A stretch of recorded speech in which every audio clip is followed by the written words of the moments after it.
नमस्कार दर्शक बंधु भक्तिपति रामदूत चैनल रे आपण मानक स्वागत। आज आम जानिबा बिछा कामुड़ा मंत्र एवं बिछा कामुड़ा जंत्र एवं बिछा कामुड़ा औषध। बेसिकरी एही मंत्र तो एही बिछा कामुड़ा जंत्र भल काम करिताए। बिछा कामुड़ीवा तत्क्षण बा सांगे सांगे भल हुई जाई थाए एही बिछा कामुड़ा एही जंत्र रे। आसंतु जानिबा एही जंत्र जानिबा आगरु प्रथमे मंत्रटी जानि नवा। एही उपरोक्त मंत्र को थरे पड़ी 3 थर फुकिब। एहीपरि विष जड़िबा पर्यंत थरे पड़ी 3 थर फुकुथिब। 3 रु 4 थर रे निश्चय रे भल हेब। बहुत परीक्षित मंत्र। मंत्रटी जानि नवा आपण माने लिखि रखंतु। ओम इंद्र का बेटा गुरुजी का नाम 8 पजुरी 16 पाउजा अत जाओ नहीं जाऊनी मुर्गी मुर्गी बुलाओ।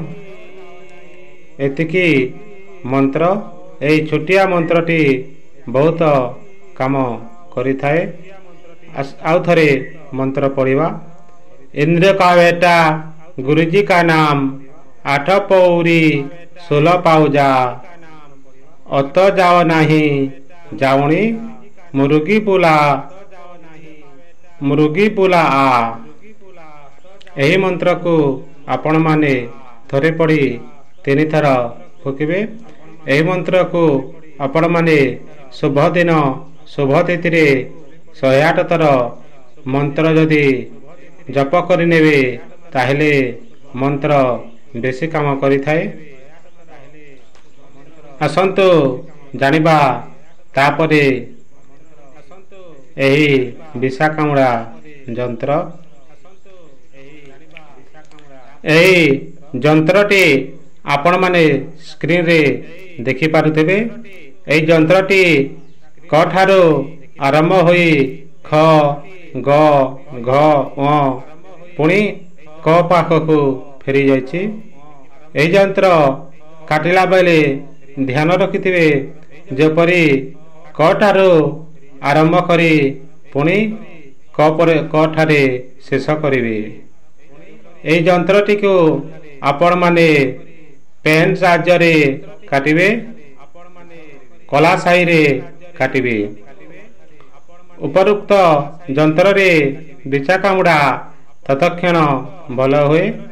बिछा कामुड़िया परे जेउ जगह पर्यंत विष उठिथिब सेही जगह रे आंगुठी रे उपरोक्त मंत्र आंकिब। रेखा क ठारू आरंभ करी ख घ ङ देई पुणी क सहित मिसाइब।